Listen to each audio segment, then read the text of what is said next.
प्रारंभ करते हैं आज की कार्रवाई। माँ भारती चैनल की एस्ट्रोलॉजी की पाठशाला में जैन साहब आपका और रईस शोभराय जी और आपका पुनः स्वागत है। आज हम चर्चा करने जा रहे हैं पौजनी के बारे में। संतान कब होगी, स्टेप बाय स्टेप कुंडली में कैसे पढ़ें, इसका एक ट्यूटोरियल सीधे और सरल तरीके से जैन साहब देने को तैयार हो गए हैं। इसके लिए बहुत बहुत साधुवाद उनको। मैं जैन साहब से अनुरोध करूंगा कि आप स्क्रीन शेयर करके वो जातक जो आपको बताए हैं उनके संबंध में देखें कि संतान की कब संभावना है और कैसे देखें, जन साधारण कैसे समझे इस चीज को, कुंडली को कैसे पढ़ें। धन्यवाद सुधीर जी, राजेश जी। और आज हम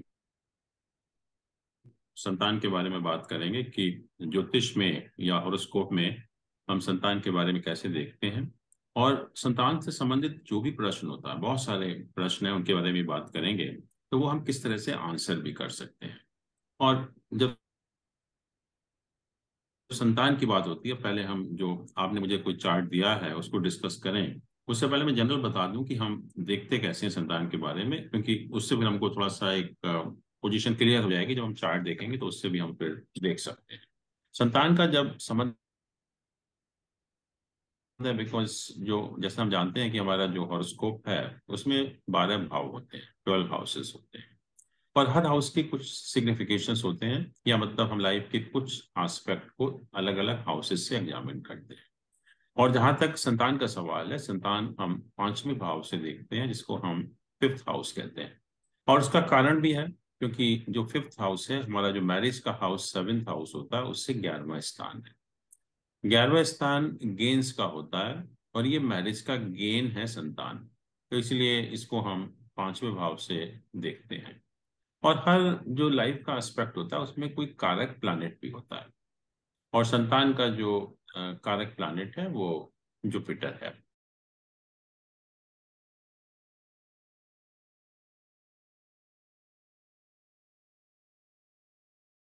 तो गुरु है जिसको हम बोलते हैं। तो हमें जो एग्जामिन करना पड़ेगा, पांचवा भाव एग्जामिन करना पड़ेगा, और गुरु की या जुपिटर की पोजीशन को एग्जामिन करना पड़ेगा। तब हमें एक असेसमेंट होता है कि इस व्यक्ति को संतान सुख होगा या नहीं होगा। और इसके अलावा कई बार जैसे ज्योतिष में योग होते हैं, तो ऐसे ही कुछ कॉम्बिनेशंस होते हैं कि विच इंडिकेट डिनायल ऑफ प्रोजेनी, कि संतान की प्राप्ति नहीं हो सकती इस व्यक्ति को। या कभी कभी ऐसे कुछ कॉम्बिनेशंस होते हैं जो अबॉर्शन है, मिस कैरेज इंडिकेट करते हैं। और उसकी वजह से भी जो संतान है, या तो उसमें डिले होता है बहुत ज्यादा, या होती भी नहीं है। तो थोड़े से जो कॉम्बिनेशंस हैं कि विच इंडिकेट डिनायल ऑफ प्रोजेनी। तो जस्ट मतलब, क्योंकि मैंने कहा कि अब आफ्टर ऑल में जो कंसंट्रेट करना है वो फिफ्थ हाउस के ऊपर ही करना है और जुपिटर के ऊपर ही करना है। अगर फिफ्थ हाउस अफ्लिक्टेड है, जुपिटर बहुत ज्यादा अफ्लिक्टेड है, तो नेचुरली संतान होने में बाधा हो सकती है। लेकिन कुछ योग भी ऐसे होते हैं जो इंडिकेट करते हैं कि संतान नहीं हो सकती। उसमें से मैं जस्ट दो चार आपको ऐसे ही बताऊंगा। कि मान लीजिए कि सन का प्लेसमेंट फर्स्ट हाउस में है और सैटर्न का प्लेसमेंट सेवेंथ हाउस। अगर किसी भी हॉरोस्कोप में आप देखते हैं कि सन फर्स्ट हाउस में प्लेस्ड है और सैटर्न या शनि सेवेंथ हाउस में प्लेस्ड है, तभी भी एक योग बनता है जो डिनायल ऑफ प्रोजेनी इंडिकेट करता है। या एक दूसरा योग भी है कि सन है, सैटर्न है, लॉर्ड ऑफ सिक्स्थ हाउस है। सन, सैटर्न और लॉर्ड ऑफ सिक्स्थ हाउस, तीनों के तीनों प्लैनेट अगर सिक्स्थ हाउस में ही प्लेस्ड है, और मून जो है वो सेवेंथ हाउस में प्लेस्ड है, और उसके ऊपर जुपिटर का एस्पेक्ट है, दृष्टि है, तो वो भी एक कॉम्बिनेशन बनता है which indicate denial of progeny. फिर या मार्स अगर सिक्स्थ हाउस में प्लेस्ड हो और सैटर्न फोर्थ हाउस में, मतलब फिफ्थ हाउस जो है वो हम पाप कथरी योग कहते हैं, या हैम्ड बिटवीन टू मैलेफिक प्लैनेट्स है। या फिर इसके अलावा एक कॉम्बिनेशन और भी है कि सन या सैटर्न अगर एट्थ हाउस में अपनी ही राशि में प्लेस्ड होते हैं। सन की जो अपनी राशि है वो लियो साइन है, और सैटर्न की जो अपनी राशियां हैं वो कैप्रिकॉर्न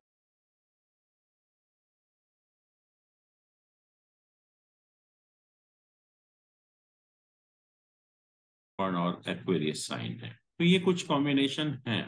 तो इस तरह से हम पता लग जाता है कि संतान होने की पॉसिबिलिटी है या नहीं है। और कभी कभी जैसे मैंने कहा कि अबॉर्शन है, मिसकैरेज है, उसकी वजह से भी कभी कभी संतान होती नहीं है या बहुत ज्यादा उसमें डिले भी हो सकता है। तो उसके भी कुछ कॉम्बिनेशन हैं, जैसे कि सैटर्न और मार्स दोनों इकट्ठा अगर लग्न में या फर्स्ट हाउस में या असेंडेंट में प्लेस्ड होते हैं, या कुछ और भी है जैसे सन और राहु इकट्ठा, मतलब उनका कंजंक्शन फिफ्थ या सेवेंथ हाउस में है, या फिर कहते हैं कि सन एंड मार्स सेवेंथ हाउस में प्लेस्ड हो और पांचवें भाव का जो स्वामी है, लॉर्ड है, वो किसी भी त्रिक हाउस में प्लेस्ड हो। त्रिक हाउस मतलब सिक्स हाउस, एट्थ हाउस या ट्वेल्थ हाउसेस। तो ये तो कुछ कॉम्बिनेशन हो गए जिससे हम हॉरोस्कोप को देखकर स्ट्रेट अवे बता सकते हैं कि संतान होने की संभावना है या नहीं है, या डिले होने की पॉसिबिलिटी है। फिर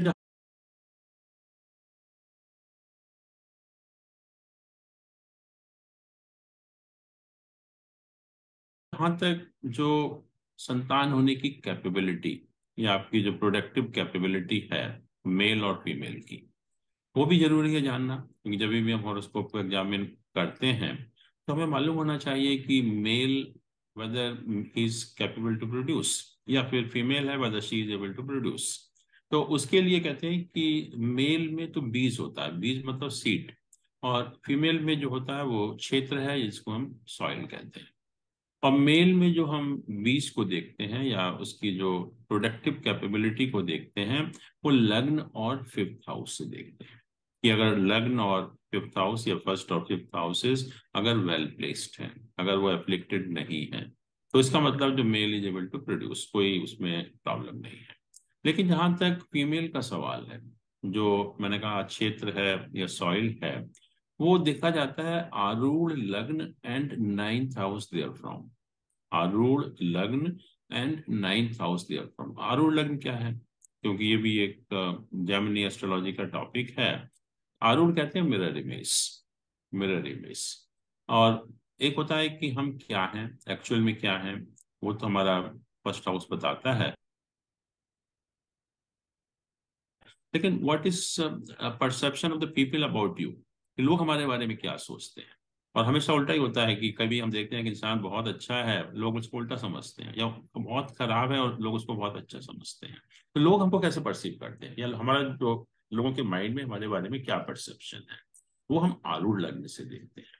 तो आरूढ़ लग्न का निकालने का भी तरीका है कि हम लग्न का लॉर्ड जहां भी प्लेस्ड होता है, लग्न का लॉर्ड जहां भी प्लेस्ड होता है, उससे उतने ही हाउसेस हम आगे चले जाते हैं। मैं आपको सॉफ्टवेयर की मदद से थोड़ा सा बताना भी चाहूंगा।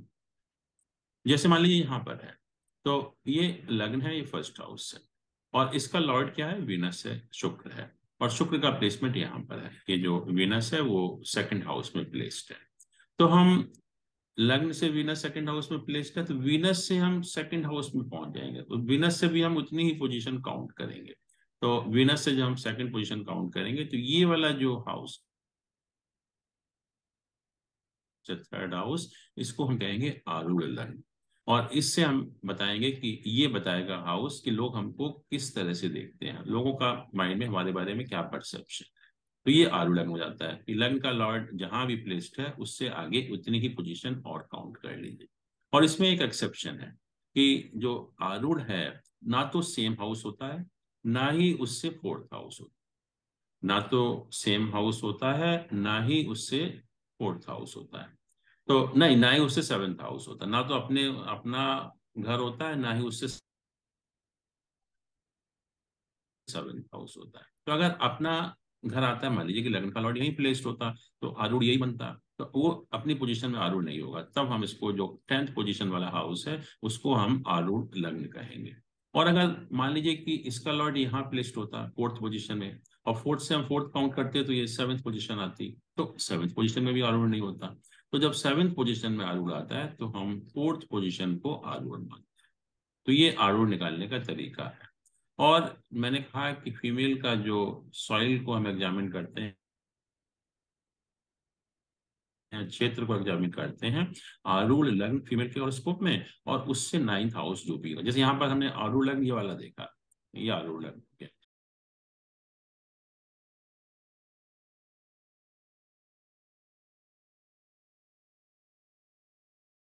तो इस हाउस को हमें एग्जामिन करना पड़ेगा, और इससे नाइन्थ हाउस काउंट करेंगे तो ये वाला हाउस। तो ये दो हाउसेस को देखकर, इन हाउसेस की पोजीशन को जानकर, कि अगर ये हाउसेस अफ्लिक्टेड नहीं हैं तो हम कहेंगे कि female is able to produce, female can produce, कोई भी उसमें कोई, हम कहेंगे कोई डाउट नहीं है। और इसके अलावा भी जो कुछ प्लैनेट हैं वो इम्पोर्टेंट हो जाते हैं प्रोजेनी के लिए। अगर हम मेल की बात करें, मेल की बात करें तो सन एक इम्पॉर्टेंट प्लैनेट है। सन हमारा लाइफ है, लाइफ गिविंग प्लैनेट है। विनस हमारे मेल में जो सेमिनल फ्लूइड होता है उसको रिप्रेजेंट करता है, और जुपिटर जो है वो कारक है संतान का।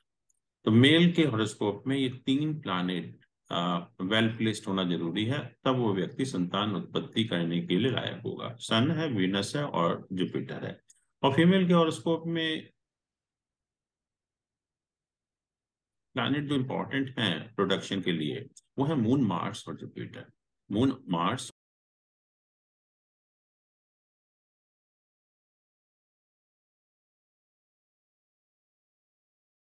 और जुपिटर, अगर तीनों प्लैनेट अगर वेल प्लेस्ड हैं तो हम कहेंगे दैट फीमेल कैन प्रोड्यूस, फिर उसको कोई, उसकी जो प्रोडक्शन कैपेबिलिटी में कोई डाउट नहीं है। अब जब हम इस सब चीजों को लग्न चार्ट से एग्जामिन कर लेते हैं और हमें लगता है कि मतलब संतान का सुख है, इस व्यक्ति को संतान का सुख है, तब हम जो है फर्दर उसको कंफर्म करने के लिए या फर्दर उसकी डिटेल जानने के लिए डिविजनल चार्ट की मदद लेते हैं। और डिविजनल चार्ट जो संतान का जो हम सुख देखते हैं वो राशि का 7वां हिस्सा है, उसको हम सप्तांश चार्ट बोलते हैं या D7 चार्ट बोलते हैं। तो D7 चार्ट की मदद से फिर हम कंफर्म करते हैं कि जो हमारा इंडिकेशन हमको लग्न चार्ट से मिले थे वो वाकई में ही मिल पाएंगे या नहीं मिल। और अगर कंफर्म करता है कि yes results will be same, then जो हमारा संतान के बारे में जो भी क्वेश्चन पॉसिबल होगा उसको हम आंसर कर सकते हैं सप्तान चार्ट की मदद से। पहले तो जैसे मैंने कहा कि कैसे कंफर्म करें कि जो लग्न चार्ट में इंडिकेशन है वो मिलेंगे या नहीं मिलेंगे, तो उसके लिए सप्तान चार्ट का जो लग्न है that plays a very important role. कि अगर सप्तान चार्ट का लग्न वेल प्लेस्ड है, वो बहुत ज्यादा एफ्लिक्टेड नहीं है, तब हम कहेंगे कि संतान उत्पत्ति का सुख है, ये संतान जो है वो इस व्यक्ति को पैदा होगी, एक्चुअली में संतान सुख मिलेगा। अब संतान से संबंधित क्वेश्चंस क्या होते हैं, बहुत सारे क्वेश्चंस हैं। और आजकल के टाइम में भी हमारा कितना भी हम लोगों ने, सोसाइटी हमारी चेंज हो गई है, लेकिन मैं देखता हूँ कि जो पहला क्वेश्चन जो हर पेरेंट्स पूछते हैं वो ये पूछते हैं जब भी वो बच्चों का हॉरोस्कोप दिखाने आते हैं शादी के लिए, ये देख लो कि लड़के का सुख है या नहीं है। अब पता नहीं क्वेश्चन ये क्यों पूछा जाता है, लेकिन ये क्वेश्चन हमेशा इनवेरिएबली आप सब पेरेंट्स आपसे पूछते हैं। अब ये क्वेश्चन तो हम लग्न चार्ट से आंसर नहीं कर सकते, लेकिन हम देखेंगे कि सप्ताह चार्ट की मदद से हम बहुत आसानी से इस क्वेश्चन को भी आंसर कर सकते हैं। इसके अलावा पूछते हैं कब होगी संतान, तो वो भी हम बता सकते हैं सप्ताह चार्ट की मदद से। फिर at a particular time male होगा या फीमेल होगा, सिर्फ क्वेश्चन कि एक पर्टिकुलर दशा अंतर्दशा चल रही है किसी प्लैनेट की, तो उस टाइम मेल होगा या फीमेल होगा, वो भी हम सप्ताह चार्ट की मदद से बता सकते हैं। और बहुत सारे क्वेश्चंस हैं, कई बार संतान नहीं होती, संतान होने में देरी होती है, then the question comes whether I should go for adoption. वो भी जो एडॉप्शन वाला जो इश्यू है वो भी हम लग्न चार्ट से नहीं बता सकते, उसके लिए भी हम सप्ताह चार्ट की मदद लेनी पड़ती है। और कभी कभी क्या होता है कुछ ना कुछ मेडिकल प्रॉब्लम होती है, एंड मेडिकल प्रॉब्लम में भी आइदर इन द मेल और फीमेल। तो मेल को कोई मेडिकल प्रॉब्लम तो नहीं है या फीमेल को कोई मेडिकल प्रॉब्लम तो नहीं है, इन सब का आंसर भी हम सप्ताह चार्ट की मदद से दे सकते हैं। और आजकल जो हमारा प्रेजेंट पोजीशन है, आपने देखा होगा कि सब कुछ ठीक है, हमारा लग्न चार्ट भी बहुत अच्छा इंडिकेशन है प्रोजेनी के बारे में, और सप्तांश चार्ट से भी बहुत अच्छे इंडिकेशन मिलते हैं, लेकिन फिर भी संतान नहीं होती। और फिर बहुत ताज्जुब होता है जब लोग हॉरोस्कोप लेकर आते हैं कि संतान क्यों नहीं हो रही है। और आपको ताज्जुब होगा कि आज की सिचुएशन में मेनी टाइम्स इट हैपेंस कि आइदर हस्बैंड और wife they don't want to have children. सब कुछ ठीक है लेकिन नहीं है संतान पैदा करने की इच्छा जो है। तो वो हमें कैसे पता लगेगा? तो मेल का हॉरोस्कोप भी एग्जामिन करके बता सकते हैं, फीमेल का हॉरोस्कोप भी एग्जामिन करके बता सकते हैं कि कौन संतान पैदा करने के लिए इच्छुक नहीं है। और इसके अलावा एक क्वेश्चन और भी आता है कि कभी कभी कुछ ऐसे योग होते हैं जो हम सप्तांश चार्ट की मदद से ही देख सकते हैं। और वो योग होते हैं कि denial of motherhood to a female, कि एक फीमेल जो है वो मां नहीं बन सकती, denial of motherhood to a female. तो वो हम कैसे देखेंगे सप्तांश चार्ट से कि ऐसा कोई योग तो नहीं है। और अगर ऐसा कोई योग है कि which indicate denial of motherhood to a female, then we can advise some other means, alternative means like surrogacy and all those things. तो इस तरह से सप्तांश चार्ट हमारी मदद करता है कि हम जो भी क्वेश्चन है संतान से संबंधित उसका हम आंसर कर सकते हैं। तो एक एक करके हम इन क्वेश्चन को लेते हैं, कैसे हम आंसर करते हैं, जिससे कि आपको सबको थोड़ा सा एक आइडिया मिलेगा कि इन सारे क्वेश्चन का आंसर हम किस तरह से दे पाते हैं सप्तांश चार्ट की मदद से। पहले तो मैंने कहा कि जहां तक जो कंफर्मेशन है संतान सुख का, वो हम D7 चार्ट का लग्न को देखेंगे। और अगर लग्न इंडिकेट करता है कि वो एफ्लिक्टेड नहीं है, वेल प्लेस्ड है, तो संतान उत्पत्ति में कोई बाधा नहीं होगी, और जो लग्न से हमें कंफर्मेशन मिला है वो ठीक है। लेकिन अगर लग्न बहुत ज्यादा एफ्लिक्टेड है, तो लग्न चार्ट ने कुछ भी इंडिकेशन दिया हो, आपको संतान सुख नहीं हो सकता। वेरी सिंपल, कि लग्न अगर D7 चार्ट में बहुत ज्यादा एफ्लिक्टेड है, तो आप कितनी भी कोशिश कर लीजिए संतान सुख आपको नहीं मिलेगा, लग्न चार्ट ने आपने कुछ भी इंडिकेशन क्यों न दिया हो। अब सेकंड क्वेश्चन जो मैंने कहा कि invariably which is being asked by everyone, कि लड़के का सुख है या नहीं, मेल प्रोजेनी का सुख है या नहीं है, वो हम कैसे आंसर करेंगे? तो कहते हैं कि अगर सप्तांश चार्ट में लग्न के साथ साथ Jupiter is also well placed, Jupiter का प्लेसमेंट भी ठीक है, तभी मेल प्रोजेनी होने की संभावना होती है। अगर जुपिटर का प्लेसमेंट ठीक नहीं होता सप्तांश चार्ट में, या जुपिटर एफ्लिक्टेड होता है, तो मेल प्रोजेनी आप देख लीजिए नहीं हो सकती, किसी भी कंडीशन में नहीं हो सकती। अब तीसरा जो है कि संतान कब होगी। नेचुरली जब शादी के बाद कभी देखते हैं हम कुछ डिले भी होता है, लोग पूछते हैं कि संतान कब होगी। तो कहते हैं कि सप्तांश चार्ट में जो भी प्लैनेट केंद्र और त्रिकोण हाउसेस के साथ एसोसिएटेड होते हैं, सप्तांश चार्ट में जो भी प्लैनेट केंद्र और त्रिकोण हाउसेस के साथ एसोसिएटेड होते हैं, जब उनकी दशा ऑपरेट होती है, जब उन प्लैनेट की दशा ऑपरेट होती है, तब संतान होने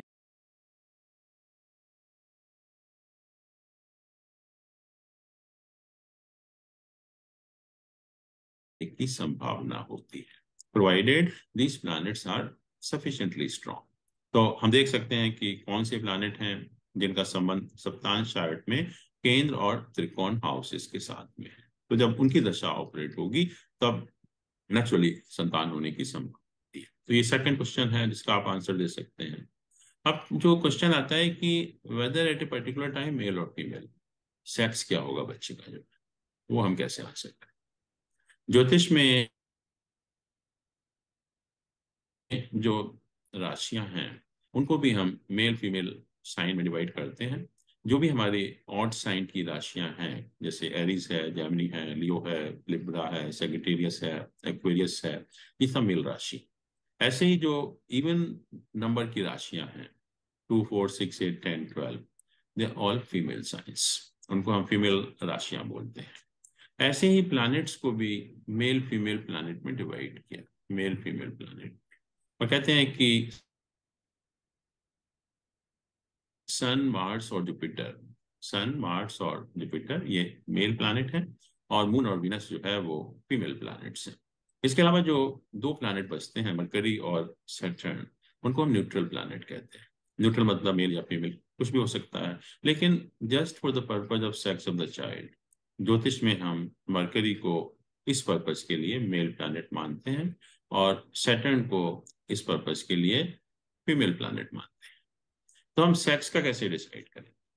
कहते हैं कि अगर जिस प्लैनेट की दशा में आप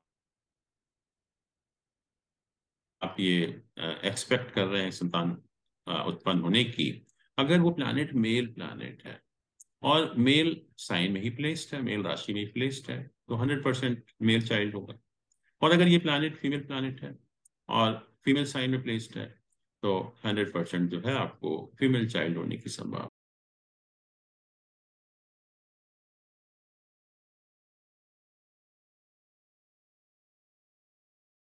होगी। पर हमेशा ऐसा नहीं होता कि मेल प्लैनेट मेल साइन में होगा या फीमेल प्लैनेट फीमेल साइन में। मोस्ट ऑफ द टाइम उल्टा होता है कि मेल फीमेल साइन में होगा, फीमेल प्लैनेट मेल साइन में। तब हम क्या करेंगे? तब हम कहते हैं कि then we see the strength of the planet. If the planet is very strong it will give its own result, and if the planet is weak it will give the result of the sign. तो उस तरह से हम ये पता लग जाता है कि एक पर्टिकुलर जो दशा ऑपरेट हो रही है उसमें मेल चाइल्ड होगा या फीमेल चाइल्ड। फिर मैंने कहा कि जो क्वेश्चन आता है कि जब संतान होने में डिले हो जाती है, ये संतान होती नहीं है, तो क्या हम अडॉप्ट कर सकते हैं? Whether adoption is a adoption is a possibility. तो उसको हम कैसे एग्जामिन करेंगे? तो उसके लिए कहा कि सप्तांश चार्ट में जब 9th हाउस का एसोसिएशन 8th हाउस के साथ हो जाता है, सप्तांश चार्ट में जब 9th हाउस का एसोसिएशन 8th हाउस के साथ हो जाता है, then we have the possibility of progeny through adoption. तब ऐसे केसेस में लोग अडॉप्ट करते हैं बच्चे को जो है। फिर कहा कि कभी कभी मैंने कहा कि मेडिकल प्रॉब्लम डिसीज है जिसकी वजह से संतान नहीं पैदा हो रही, तो हमें कैसे पता लगेगा? तो कहते हैं कि अगर सप्तांश चार्ट में असेंडेंट का लॉर्ड अगर 8th हाउस में प्लेस्ड, सप्तांश चार्ट में अगर असेंडेंट का लॉर्ड अगर 8th हाउस में प्लेस्ड है, then disease is the cause of denial और डिले ऑफ द प्रोजेनी। उसमें जो है जिसके भी हॉरोस्कोप में मेल हो फीमेल हो, और अगर आप देखते हैं कि लग्न का लॉर्ड 8th हाउस में है, इसका मतलब उस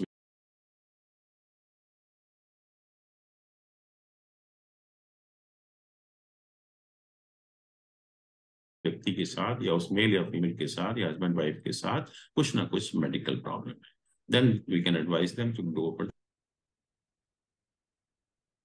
द मेडिकल ट्रीटमेंट आल्सो। उसके अलावा जैसे मैंने कहा कि आज सब कुछ ठीक होने के बाद भी कई केसेस में ऐसा होता है कि हस्बैंड या वाइफ संतान पैदा ही नहीं करना चाहते। आपको लगेगा और उसको बहुत अच्छे हैं, संतान होनी चाहिए, और संतान नहीं है, तो उसका कोई रीजन नहीं है एस्ट्रोलॉजिकल रीजन। उसका रीजन यही है कि आइदर मेल और female they don't want to have children. तो वो हमें कैसे पता लगेगा? तो कहते हैं कि मेल के हॉरोस्कोप में अगर लग्न का लॉर्ड 6th हाउस में प्लेस्ड होता है, मेल के हॉरोस्कोप में लग्न का लॉर्ड अगर 6th हाउस में प्लेस्ड होता है, तब male is not inclined to have children. ऐसे ही अगर फीमेल के हॉरोस्कोप में अगर लग्न का लॉर्ड 10th हाउस में प्लेस्ड होता है, फीमेल के हॉरोस्कोप में अगर लग्न का लॉर्ड 10th हाउस में प्लेस्ड होता है, that female is not inclined to have children.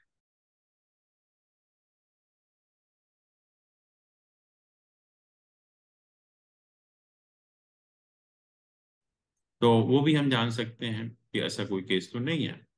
फिर लास्टली मैंने कहा कि एक केस होता है which indicate denial of motherhood to a female, कि कोई फीमेल मां नहीं बन सकती, मां बनने का सुख उसको प्राप्त नहीं है। तो हम कैसे एग्जामिन करेंगे? तो कहते हैं सप्तांश चार्ट में अगर मून बहुत ज्यादा एफ्लिक्टेड होता है, मून अगर बहुत ज्यादा उसका अशुभ प्लैनेट के साथ एसोसिएशन होता है, तब that becomes a case of denial of motherhood to a female. तो हम क्लियर कट बता सकते हैं कि ये मां नहीं बन सकती, and you go for alternatively, जैसे मैंने कहा कि सर्विस वगैरह हम से देख सकते हैं। तो इस तरह से हम इन टोटालिटी संतान के बारे में ज्योतिष से एग्जामिन करते हैं, और संतान से कनेक्टेड हम कोई भी क्वेश्चन है उसका आंसर हम दे सकते हैं। आप लोगों ने जो आपने डिटेल दिया है किसी बर्थ चार्ट का, तो उसमें हम लोग एग्जामिन करते हैं कि प्रोजेनी के पॉइंट ऑफ व्यू से हम उसको कैसे एग्जामिन करेंगे। तो राजेश जी, जो आपने डिटेल दिया है वो 14 अगस्त 1988 है, टाइम यस। 5:57 है और बोकारो का है, और दूसरा ये मेल का हॉरोस्कोप है, राइट? ठीक है, ठीक है। हाँ, तो अब हम, जैसे मैंने कहा था कि मेल के हॉरोस्कोप में दो चीजें, दो हाउसेस इंपॉर्टेंट हैं। एक फर्स्ट हाउस है और एक फिफ्थ हाउस है। वो इंडिकेट करता है कि whether male is able to produce और नॉट। तो यहाँ हमें दो हाउसेस को एग्जामिन करना है, फर्स्ट हाउस को एग्जामिन करना है और फिफ्थ हाउस को एग्जामिन। तो अगर हम फर्स्ट हाउस की पोजीशन को देखें यहाँ पर, तो आप देख रहे हैं कि इसमें मून और मरकरी और केतु का प्लेसमेंट है। मून, मरकरी और केतु का प्लेसमेंट है। सन यहाँ पर है, इसके राइट साइड में सन का प्लेसमेंट है। मंगल इसको देख रहा है, सेकंड हाउस को। और अगर हम सैटर्न को देखें तो सैटर्न भी सेकंड हाउस को आस्पेक्ट कर रहा है। तो जो लग्न है, that is mostly afflicted by all malefic planets. But जैसे मैंने कहा कि एक पॉजिटिव जो एस्पेक्ट है वो जुपिटर का है, क्योंकि जुपिटर जो है वो सेकंड हाउस को देख रहा है। तो हम कहेंगे लग्न के साथ जुपिटर का भी एसोसिएशन है, in spite of being associated with all malefic planets. तो वो हमारे एक रे ऑफ होप है, वो एक पॉजिटिव पॉइंट है। फिर लग्न का लॉर्ड का जहां तक सवाल है, सन है। सन का प्लेसमेंट 12th हाउस में है। और इसको भी अगर हम देखें तो मंगल का एस्पेक्ट यहाँ पर आ रहा है 11th हाउस के ऊपर। सैटर्न का एस्पेक्ट 11th हाउस के ऊपर आ रहा है। राहु का एस्पेक्ट 11th हाउस के ऊपर आ रहा है। तो सन भी जो है वो करीब करीब सभी मैलेफिक प्लैनेट से अफ्लिक्टेड है। तो इसका मतलब लग्न जो है, हमने कहा कि लग्न भी अफ्लिक्टेड है, लग्न का लॉर्ड भी अफ्लिक्टेड है। लेकिन जो पॉजिटिव एस्पेक्ट वही है कि एक जुपिटर का जो है उसके ऊपर एस्पेक्ट। फिर अगर हम फिफ्थ हाउस को देखें, फिफ्थ हाउस को, यहाँ पर सैटर्न का प्लेसमेंट है और केतु उसको देख रहा है। केतु उसको देख रहा है और कोई प्लैनेट ना प्लेस्ड है ना उसके वीनस ऊपर एस्पेक्ट है इसका। तो हम कहेंगे का कि है। हाँ, वीनस का एस्पेक्ट है, राइट। और सैटर्न और केतु जो है वो उसका एस्पेक्ट है। तो इसको भी हम देखें कि एक तो जब हम भी सैटर्न है, सैटर्न हम कहते हैं कि प्लैनेट ऑफ डिले।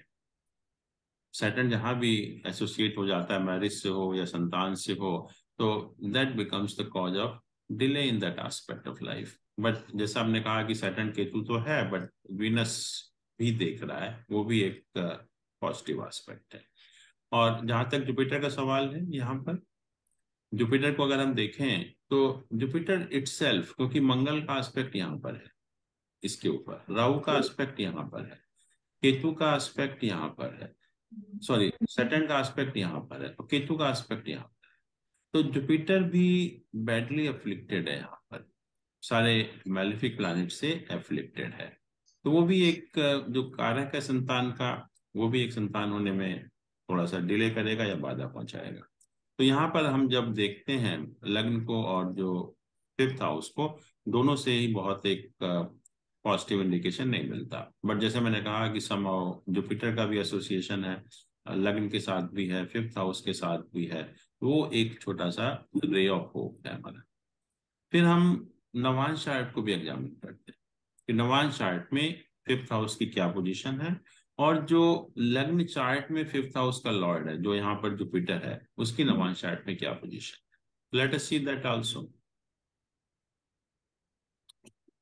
यहाँ पर जो है कि अगर हम यहाँ देखें कि जो फिफ्थ हाउस का लॉर्ड था जुपिटर था, वहां पर अभी देखा ना हमने कि जो लग्न चार्ट में फिफ्थ हाउस का लॉर्ड है जुपिटर। जुपिटर की यहाँ क्या पोजीशन नवांश चार्ट।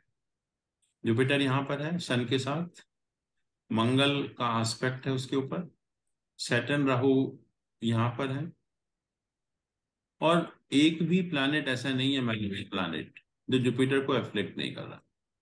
और जुपिटर के साथ कोई भी पॉजिटिव प्लैनेट का एसोसिएशन नहीं है, एक भी पॉजिटिव प्लैनेट का एसोसिएशन नहीं है। तो यहाँ पर हम कहेंगे नवांश चार्ट में जुपिटर जो है वो एफ्लिक्टेड है। फिर नवांश चार्ट में फिफ्थ हाउस का लॉर्ड मरकरी है। नवांश चार्ट में फिफ्थ हाउस का लॉर्ड मरकरी है, और मरकरी की क्या पोजीशन है यहाँ पर। मरकरी को कौन कौन से प्लैनेट देख रहे हैं? सैटर्न देख रहा है, मार्स देख रहा है, और केतु देख रहा है। तीन मैलेफिक प्लैनेट का एस्पेक्ट है सीधा उसके ऊपर, मरकरी के ऊपर जो है। सैटर्न का है, मार्स का है, और केतु का है। तो नवांश चार्ट में भी जो फिफ्थ हाउस का लॉर्ड है वो एफ्लिक्टेड है, राइट। और नवांश लग्न का जो फिफ्थ हाउस का लॉर्ड सैटर्न है, सॉरी जुपिटर है, वो भी नवांश चार्ट में बैडली एफ्लिक्टेड है। तो नवांश चार्ट में भी बहुत अच्छे इंडिकेशन नहीं मिलते इससे जो है। अब हम थोड़ा सा सप्तांश चार्ट को देखते हैं। सप्तांश चार्ट में जो हम लोग प्रोजेनी के लिए एनालाइज करते हैं उसकी क्या पोजीशन। यहाँ अगर हम लग्न को देखें तो लग्न के ऊपर जुपिटर का एस्पेक्ट, यहाँ वीनस है, यहाँ मरकरी है। तो कहेंगे कि एक जो मेलिफिक प्लैनेट है सिर्फ सैटर्न का एस्पेक्ट है, बट तीन बेनिफिक प्लैनेट का एस्पेक्ट है।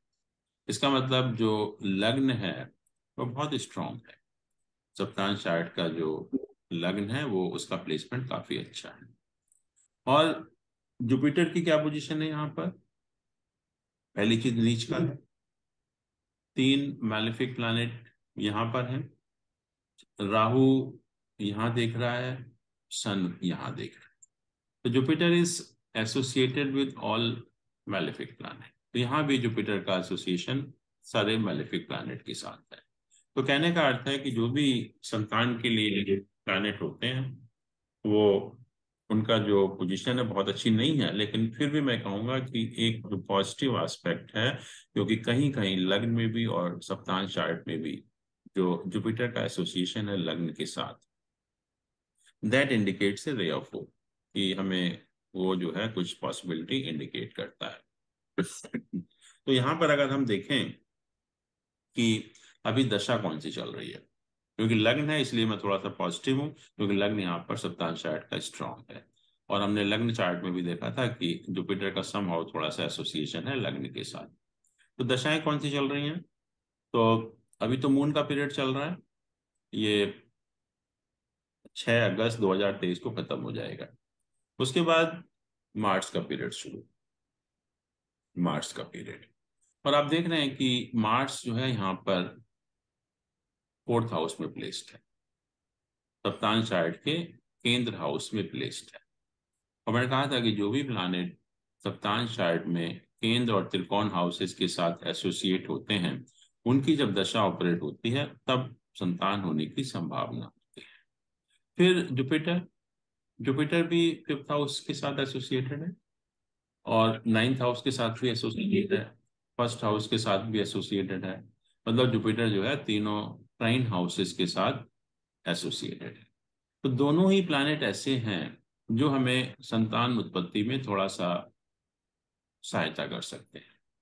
और अगर हम इन दोनों प्लैनेट को देखें कि मार्स की जो स्ट्रेंथ है वो 7.3 रूपा है, जुपिटर की जो स्ट्रेंथ है वो 7.5 रूपा है। तो मार्स और जुपिटर की दशा में हमें जुपिटर के ही रिजल्ट मिलेंगे, जुपिटर के रिजल्ट मिलेंगे। और जुपिटर समहाउ तीनों ट्राइन हाउस के साथ एसोसिएटेड है सप्तांश चार्ट में। तो वो ही एक ऐसा पीरियड होगा, मतलब 2025, 2025 जिसमें संतान होने की कुछ पॉसिबिलिटी है। अगर जो भी मैं कहूँगा कि 30-40% पॉसिबिलिटी है, वो 2025 में संतान उत्पन्न होने की पॉसिबिलिटी है। बट उसके बाद अगर 2025 में संतान नहीं होती है फिर कोई पॉसिबिलिटी नहीं। तो इन लोगों को जिनका भी हॉरोस्कोप है इनको 2025 में जो भी कोशिश करनी है वो कोशिश करनी चाहिए, और उससे हमें इंडिकेशन मिलता है। बट जैसे मैंने कहा कि मेल का हॉरोस्कोप है, बट कभी कभी फीमेल के हॉरोस्कोप में भी कुछ ऐसे कॉम्बिनेशन होते हैं कि बीच में इंडिकेट डिनायल ऑफ प्रोजेनी। तो उसको हम देखेंगे तो थोड़ा बेटर अप्रिसिएशन कर पाएंगे। बट जहाँ तक इस हॉरोस्कोप का सवाल है, इससे यही इंडिकेशन मिलता है कि 2025, that is the period when there is possibility of rejection।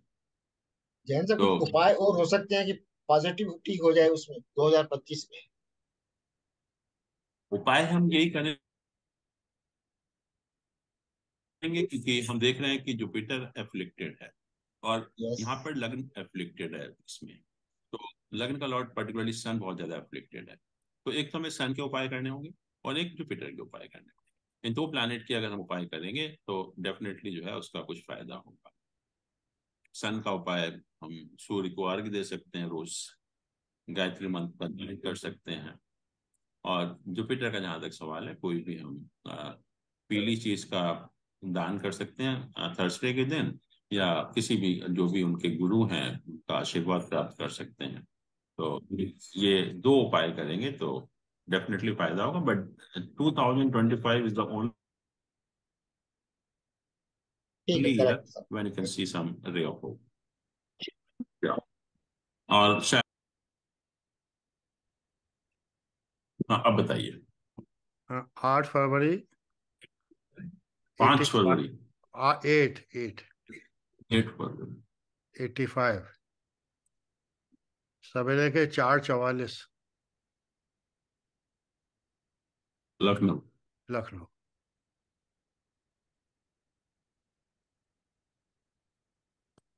8 फरवरी 1985 4:44 लखनऊ।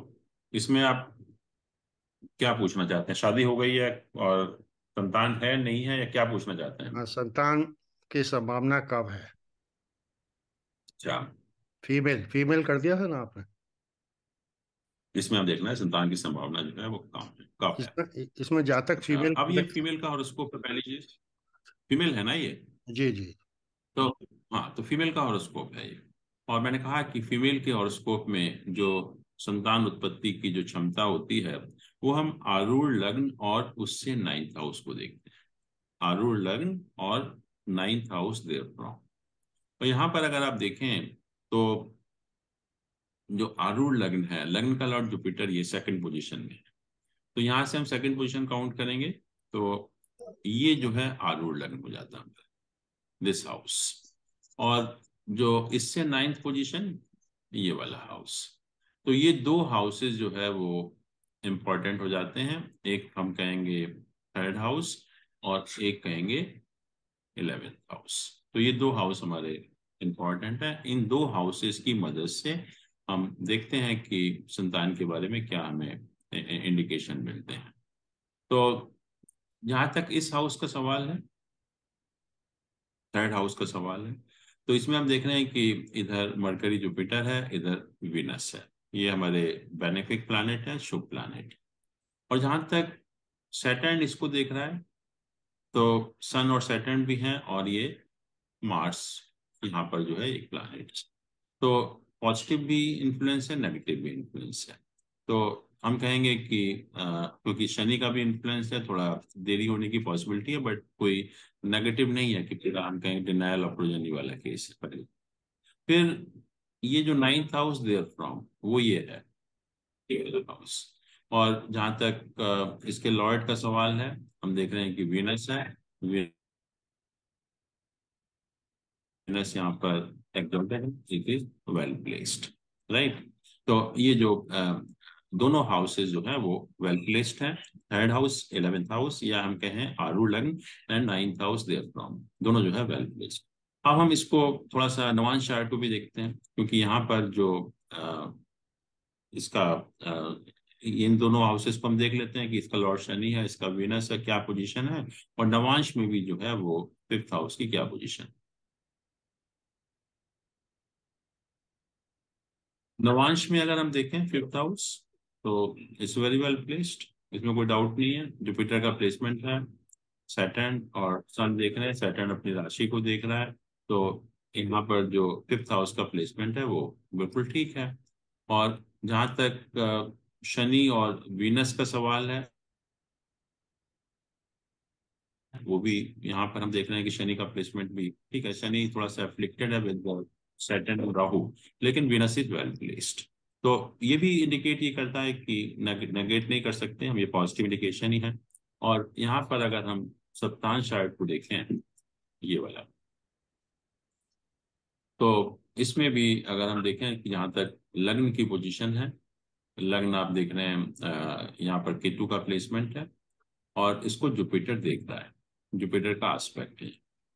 और जहां तक लग्न का लॉर्ड है वो अपनी राशि में है, 8th हाउस में है, लेकिन ये भी जो है तीनों बेनिफिक प्लैनेट के साथ एसोसिएटेड है। तो लग्न की पोजीशन बहुत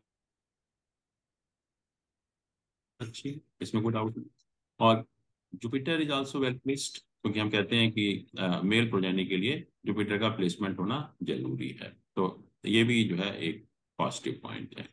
अब क्वेश्चन और ये है कि अनिल जो जी, दशा, अनिल जी हाँ, एक क्वेश्चन, जुपिटर पांचवें घर का कारक भी है, और कारक अपने घर में बैठने से कोई नुकसान नहीं होगा यहाँ नहीं नहीं नहीं, ये वो लग्न के लिए ठीक है, वो सप्तांश आर्ट के लिए वो ये सब चीजें एप्लीकेबल नहीं होती। पर? लग्न में ओके। हम कहें कि अगर जुपिटर 5th हाउस में है तो संतान के लिए न्यूट्रल है, नुकसानदायक नहीं है, न्यूट्रल टू द संतान।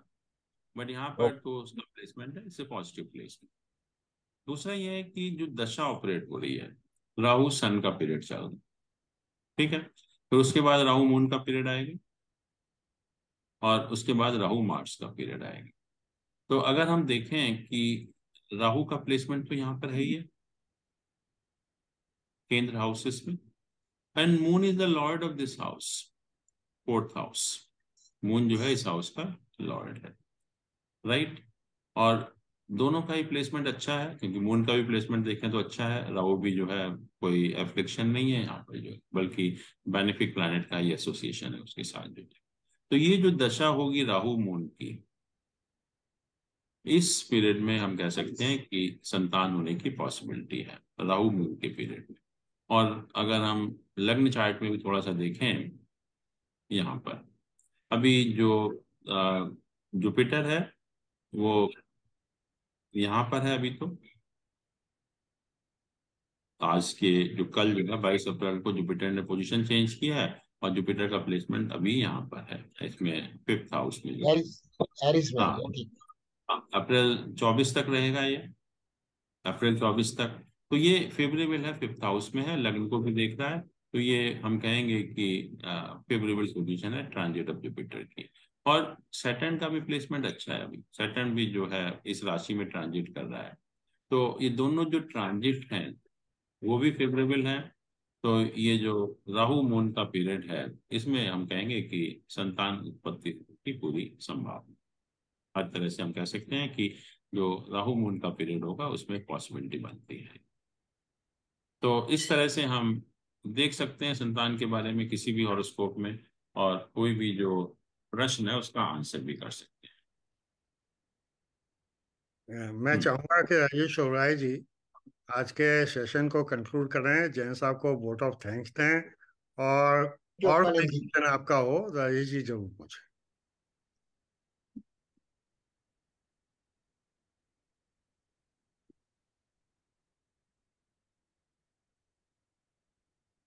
राजेश ओबराय जी आप राजेश, राजेश आप म्यूट हैं क्या?